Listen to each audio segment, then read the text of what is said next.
Assalamu alaikum agayın. Uçuraşkandan keyin temabız tüsele başlaylı kıska. Buna günü geçe Jogorku Kengeşte deputat Akılbek Tümenbaev Mırza götürüp atat. Ekis prezident degen Sooronbay Jeenbekov'tun makamını alıp salуу jönünde. Bul köpten beri aytılıp kelatat. Eme Akılbek Mırza Udu köp bolup atpayбы, Akılbek Tümenbaev Sadыр Japarov'tun kudası, ananın артында prezident turat dep. Anan emi Akılbek Mırza dele köp mындай hakikat sözlөрдү aytıp kelatat men bilgenden. Anana özünün dengeli var. Anan albatta kээде ala barman, ala kaçma, emosiya kaldırıp süйлөгөндөр var. Emi bari teң bolбойт. Prezidentin dele erki jetet da buga. Özü dele aytkangaç, аны далилденип келатпайбы. Anan emi Akılbek Tümenbaev özü aytkanga da dengeli jetet, mындай açıktasak. Bir çeti al jigitти men угам Түгелбай Сыдыкбековдун урпактарынан деп. Андай болсо акыйкат Акылмандын урпагы уркунан болот. Баягы өзүнүн деңгээли жетет деген мааниде айтып атам да. Эми Сооронбай Жээнбеков ким деген темага келеличи. Сооронбай Жээнбековдун ата теги өзү. Мен билгенден бул Адигинет тукумуна кирет, ар жактан айтпаганда дагы кадимки жанагы Теңизбай деген көлдүн башында да бар Теңизбай уругу. Касымалы Жантөшевке окшогон Каражак жазуучу дагы ошол көлдүн башынан Теңизбай уругунан болгон. Анан Каракулжа да бар. Бул кишинин өзүнүн атасы мына мен ош безин окуп жүргөндө эле ошо кезде биз Ыргени кадимки Ырсбай экени шынарлап ээрчипта жүрдүк. Ырсбай экенин бир айтканы бар ошо Шариф ака жөнүндө, Сооронбайдын атасы жөнүндө. Сооронбай кичи ошонун атасы деп атын эле айта берейин. Сооронбайдын атасы Шариф ака өзү соода тармагынын кишиси болгон. Ал кездеги Райпотреб союзду башкарган, Кадыракын Базарбаевдин убагында биринчи секретарь. Ал жөнүндө убагында айтпадыкпы. Анан кеп көп акыйкат киши болгон деп укчумун. Анан ошол Ырсбай ака айта берчү. Мен Каракулжага барганда эле Сооронбай тиги ким Шариф ака акча бере берет деп. Демек ошол өлөр адамдарын колдогон киши да ал. Өзү соода кызматкери болгон менен дасторкону жайлуу болгон дейт, акыйкат болгон дейт. Үйүнө уурулар киргенде bir жактан келип кармап алып, анан уурулар тойгусуп, кийим кийгизип, анан мындай кылбай жүргүлө деп өзүнүн тааныган айылдаш балдар ууру кылса үйүнө кирсе. Шундай айкөлдүк кылган киши да Шариф ака. Анан кийин ал жөнүндө Шариф ака жөнүндө жаман пикирди уккан эмесмин мен. Ошол жанагы өзбек, кыргыз, тажик чатактар илгери эле болуп келген. Анан ошол улут аралык жана мекенчилдик өзүнүн мамилелеринде көрсөткөн киши деп уккам ал. Анан жакшы атанын уулу да кыскасы Сооронбай. Ата теги жакшы адамдар болгон. Анан эми Сооронбай Жээнбеков өзү зоотехник деп жүрөбү, ошо окуу жайды бүткөн. Анан адегенде аны Атамбаев эмне кылды? Губернатор, андан мурда губернатор болду, анан өкмөт башкарды. Анан карандай көз көрүнө жетелеп келбедиби президенттикке? Ошол кезде 17-жылы мен жазганым бар. Ай, Алмаз Атамбаев, президент мырза, сиз эми өзүңүз 11-жылы кайсы бир деңгээлде демократиялык маанайда, демократиялык интим эмеде тиги мамиледе, ыргакта, системада шайланып келдиңиз, ошо кайсы бир деңгээлде демократиялык принциптер менен шайландыңыз. Анан анын артында ал кезде 1,5 жыл дүйнөдө жок президент боло койгон эжекебиз бар. Ал кишем кыйын деп айтылып калат да, кыйын болсо ошондо өзү акыйкат айтып эле, мен 5 жыл болом балдар. Болбосо мына альтернативни чыккыла деп эле акыйкат болсо чыгыш керек болчу да. Анан ошо кездеги 14 мен дайыма революция болмуштар дейм, ошо Текебаев баш болгон көптөрү бар да. Анан ошолордун көмөгү менен шайланды. Кийин аларды кайра өзү айткандай ажыдарга айланып, ошо Текебаев баш болуп кайра камады. Анан ошол өзү принцип менен шайлоону кое бербейсизби, ошо элге салбайсызбы деп кайрылгам мен. Анан ушул эми түштүк аймагы деп мына регионду эске алсаңыз, түштүк аймагынан десек, түштүктө ошондо Сооронбайдан алдаганча күчтүү кадрлар бар эле. Анын ичинен ошол эле Шариптин, Жээнбековдун балдарынан десек, Сооронбайдан тажрыйбалуу баласы бар, балдары бар эле. Тың балдары бар эле, маселен деп. Мурда губернатор болуп жүргөнүн айтып атам да. Анан эми Сооронбайды ушул көрүп атабыз эми кандай деңгээлде экенин. Эми жоошу ошол Şarip akenin уулдарынан. Анан bir кайсы bir акыйкатта мүнөздөрү бар болчу Сооронбайдын. Анан жоошу кой маареге ошону жетелеп келатасыз.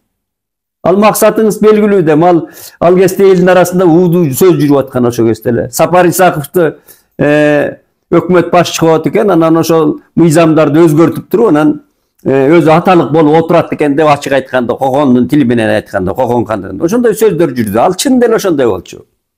Атамбаевдин максаты жеке максат, корыстный максат. Бул элдик максат эмес, элге кызмат кылуу эмес ал өзү. Жеке максат менен алып келген. Анан келди, жетелеп келди. Анын ортосунда Бабанов Нурсултан Назарбаевга бара койсо, аны жерден алып көргө салды. Нурсултан Назарбаевдин өзүн сөктү, бу жерге туруп алып. Ортодо канча ишкерлер күйдү, чек араны жаап салып казактар. Канча бечара ишкерлер күйдү көзгөрүнө.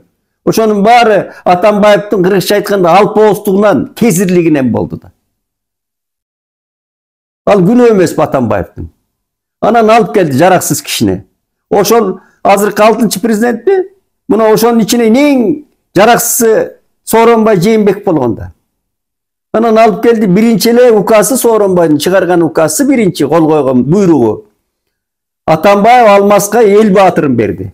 Эмгичекте орусча айтканда воздухта илинип турат ошол. Ал күнөө эмеспи? Эл баатырын берип койду, 200-лүк кылды. Андан кийин анысы абада илинип турат эмгичекте.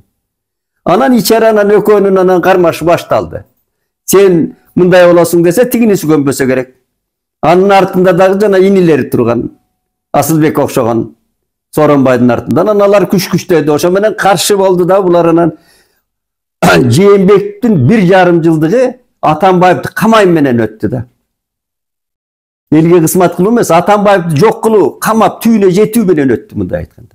Максат менен. Атамбаевы трактап тиги канттагы Россиянын авиа базасынан учту, Путиндин чакыруусу дедиби. Андан келип да жатып албай, форумдардын алдына элди чогултуп алып, анан Атамбаев марш жазай турган болду, мамлекетти басып ала турган болду деп, анан жанагы Опунбаев ошо кездеги жанагы Кашкар Жумшалиев окшогон УКМКнын анан ИИМдин башчылары, анан барып анан министрлери кармайм деп анан тополоң тост болду. Ортодон bir полковник жигит өлүп калды бейжал. Атамбаев мен аттым деп чыкты. Бул кылмыш эмеспи? Bir чырактай бирөөнүн уулу энеси сүйлөгөн ошондо балдардын атасы, нареселердин атасы өлүп калды ортодо. Кашкар мырза менен Опунбаев Аллаху акбар жок, кайда жүргөн, безип жоголду андан кийин. Алар кайда, алар качан жоопко тартылат? Алардын bir мыйзам алдында жоопкерчилиги барбы акыры эл алдында? Андан кийин аны келип аны түрмөгө тыкты, досун. Анысы карандай ошол туруп алды каршыгып. Бул 1,5 жыл элди чайнашты да. Анан эң дагы бир мен Сооронбайдан түгүлө баштаганым ошо кездеги. Баса ошол Сооронбай жаңыдан бийликке келгенде мен Ош фезисин окудум деп атпайм. Ошо досторум айым düşөн жазып койчу, колдоп.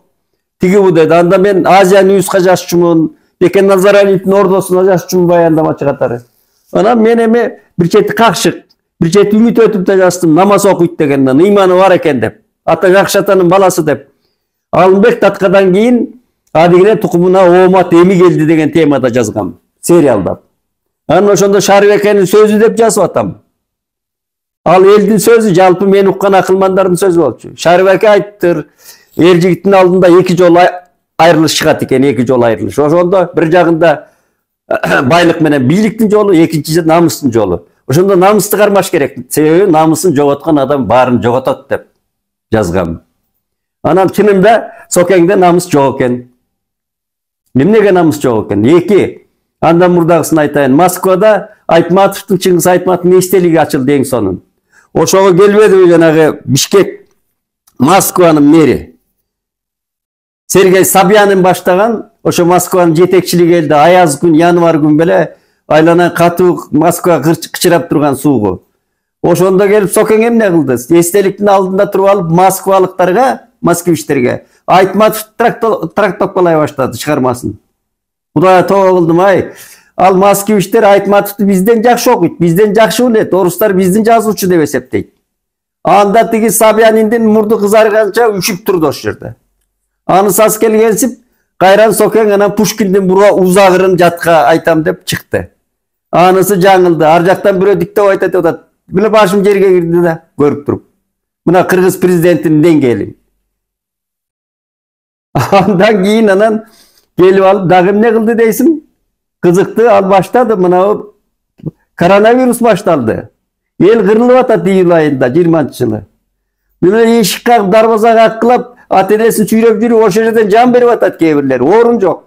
Ошол кездеги Бишкек мэри Азиз Суракматов деген менен алда бийик, узун бойлуу неме болчу, өзүнө окшогон жигит. Экөө солдойуп мынабы түштүк магистрал тараптагы паркты ачабыз деп ошону масштаб программалап жүрдү. Эл кырылып атат биякта. Мына Сокеңдин деңгээли. Бул эмне кылмыш эмеспи? Андан кийин анан миллиондор келди деп атты. Ошол кезде бүткүл дүйнөлүк жанагы кайрымдуулук фонддор, мамлекеттер биз артта калган, өчөйгөн, карызкор мамлекет болсо бизге көп акча берген ошол кезде. Миллиондоп берди да. Тутамдуу акчалар келди. Кана ошол акчалар? Бир оорукана курган жок да. Мына Өзбекстан ооруканаларды курду. Казакстан курду келген акчаларга, өзүнүн акчаларына жанталашып курду го. Мына Ысык көл гостиницасын кийин Бусканга азыркы бийлик арагасыз болду. Ичи аткана болуп, мына суу куюлуп ит болуп калганда. Эң сонун архитектуралык түзүлүштөгү мейманкана болчу. Сооронбай адам болсо, жетекчи болсо, ошону келген акчалар менен оңдоп туруп эле чоң оорукана салып койсо болот эле, ошону оңдоп туруп салып коет эле да. Жүрдү ошентип, кана ошол акчалар. Бир оорукана курулган жок, бир аптека курулган жок, мындай айтканда. Анан ишпирис менен нарыга кетти ошо миллиондор. Муну касса болобу? Бул кылмышпы? Андан кийин анан акырын жана 20-жылдын күзүндөгү шайлоого келели. Көз көрүнө бир жагына жанагы Райым Матраимов дегендин партиясы, бир жагында өзүнүн бир тууган иниси Асилбек Жээнбековдун партиясы келбеди. Тим эле рекордный пайыз менен келди. Кулакты жапырып отурду го берки Шайылдабекова деген. Нуржан Шайылдабекова, мен таң калам азыр. Ушул киши орунда отурганына. Бул киши камалыш керек эле да. Ошол фальшивый шайлоону өткөрдү да. Эл көчөгө чыкпады. Эл жана албетте андан мурда тиги Чоң Азат деген партия пайда болду. Жана кимдер эле башында турган? Азыр мына Максат Мамытканов, Канат Казанов, Сыймык Жапыкеев. Айрыкча Сыймык мотор болду ошого. Ашканадан сүйлөйм деп бир бунтар болуп чыкты да ал жигит. Чындында ошондой болду. Анан мен ошол партияга баргам кеңсесине. Ал кезде ал жерде жанагы ким Чоор Чиним жүрүптүр, кадимки. Чоор Чиним бар го, жанагы эмелер тарткан. Универсалный эл артист. Курмангасы жүрүптүр. Дагы Кошоев, Акунбай Кошоев деген акем жүрүптүр. Анан мен тамашалагам, Чоң Азаттын 3 лидери, мына Канат, бул чубак дейли дедим. Канат Казанов мурда бир тамашалагам, мен унутум калмак деп. Мына бул Алмамбет бар экен, болуптур. Бул Сыймык болсо, атка жеңил, тайга чак, сыргак экен. Мен Манаска салыштырып тамашалагам, ошол столдо отуруп, сүйлөшүп, таанышып. А Манас кана? Кана Кошой Бакай жок турбайбы бул жерде? Каникей жок турбайбы деп тамашалап кеткем. Чынында эле ошондой болду. Сыймык Баатыр башында турду, көгөрүп. Жанагы өзү дагы эмне дейт, жана сахарный диабетине карабай суу ичип ошол трибунада турду, кыйкырып өкүрүп, башынан аягына турду жигит атан, кайраты күчтүү экен. Жулунуп, кыйкырып, ошол калп шайлоого каршы. Анан берки Сурабалдиева Элбира бүгүнкү депутат. Анан жанагы Токтогасиев, Тилек деген жигиттер турду жанында. Ошого эл турду, эл анда козголуп, ошо ызасына чыкпай, артында эл тирелип турду. Ошон үчүн тиги жигиттерге дем болуп, эл турган үчүн анан тигилер кыйкырып чыкты. Анан тополон болду. Сооронбай өзү ар кандай жана аскер төңкөрүшүндөй кылып танкаларды алып келаткандай, мал тияктын бияктын айтылат го, ошол да ачыкталбай келатат. Анан кайра тартты. Анан кетем на деп анан сүйлөп атпайбы. Записи чыкты го жана бири. Кетем деп атат. Кетти. Ошондо бир деңгээлин көрсөттү. Записи кийин көрүнбөдү. Берүүсү жазылып алынган экен.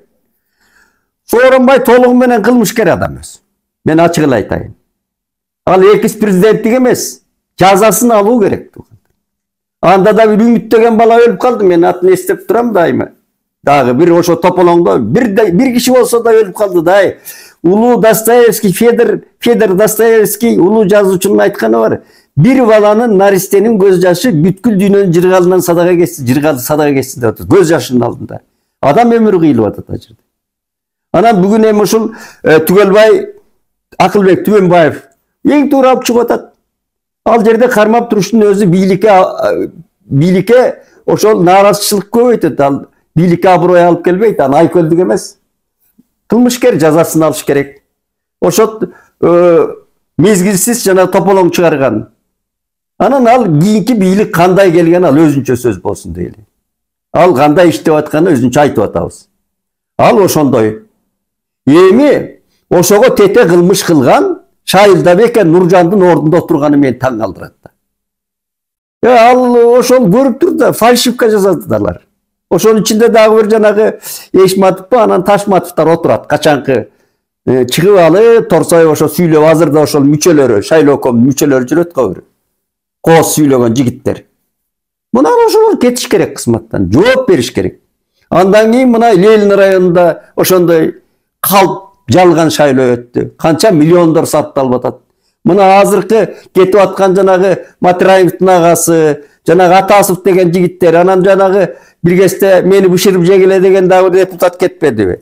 Ошолордун ордуна кайра шайлоо келиш үчүн канча миллиондор кетип атат. Аны эмне Нуржан Шайылдыбеков кайда жүргөн аны эмне? Ал асмандан түштүбү? Ошонун бардыгына шайлооком жооп бериш керек. Аны кармап отуруу да бийликке аброй алып келбейт. Жамандыктан башка жакшылык алып келбейт. Шуларды ачыктап айтып коеюн дедим. Анан айтар сөздөр көп алдыда.